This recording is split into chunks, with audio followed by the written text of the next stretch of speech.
നമസ്കാരം. ഞാൻ പട്ടാമ്പി SI മണികണ്ഠൻ.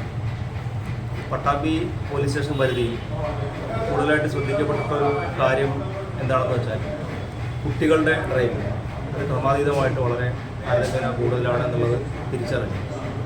ഇത്തരത്തിലെ കുട്ടി ഡ്രൈവർമാർക്കെതിരെ കർശനമായ നടപടിയുമായിട്ട് പട്ടാമ്പി പോലീസ് മുന്നോട്ട് പോവുകയാണ്.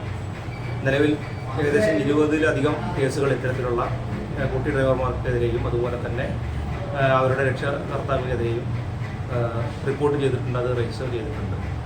ഇതിൽ കുട്ടികളുടെ സംരക്ഷകരും രക്ഷിതാക്കളും വണ്ടിയുടെ RCOമായിട്ടുള്ള ആളുകൾക്കെതിരെയാണ് കേസ് രജിസ്റ്റർ ചെയ്യുന്നത്. ഇത്തരത്തിലുള്ള കുട്ടി ഡ്രൈവർമാർക്കെതിരെ പിന്നെ ജുവനൈൽ ഡിപ്പാർട്ട്മെൻറ്റായിട്ട് ബന്ധപ്പെട്ടിട്ടുള്ള സ്ഥലങ്ങളിൽ റിപ്പോർട്ട് സമർപ്പിക്കുകയും അതിൻ്റെ തുടർ നടപടികൾ ഉണ്ടാകുകയും ചെയ്തു. ഏകദേശം 30,000-ഓളം രൂപ മിനിമം ഇതിനുള്ള പിഴ വരുന്നുണ്ട്. വിദ്യാർത്ഥികൾ എല്ലാം തന്നെ ഇത്തരത്തിൽ അമിതമായ വേഗതയോടുകൂടിയും അതുപോലെ തന്നെ ട്രിപ്പിൾസും ധാരാളം കണ്ടുവരുന്നതിൻ്റെ അടിസ്ഥാനത്തിലാണ് ഇത്തരത്തിലുള്ളൊരു കാര്യത്തിൽ ശ്രദ്ധ കേന്ദ്രീകരിക്കാൻ പട്ടാമ്പി പോലീസ് തയ്യാറായിട്ടുള്ളത്. രക്ഷിതാക്കൾ ശ്രദ്ധിക്കുക. കുട്ടികളുടെ ഇത്തരത്തിലുള്ള ഡ്രൈവിംഗ് അത് വലിയ അപകടത്തിലേക്ക് വഴി തെളിയിക്കുന്ന ഒന്നാണ്.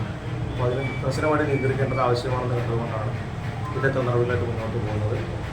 എല്ലാ രക്ഷിതാക്കളുടെയും ഒരു ശ്രദ്ധ ഇത്തരത്തിലുള്ള നടപടികൾ കുട്ടികളുടെ ഭാഗത്ത് ഉണ്ടാകാതിരിക്കുന്നതിന് വേണ്ടി എത്തിക്കേണ്ടതാണെന്ന് അറിയിക്കുന്നു. എല്ലാവർക്കും നന്ദി, നമസ്കാരം. മനസ്സിലുണ്ടോ മാക്സിലുണ്ട്.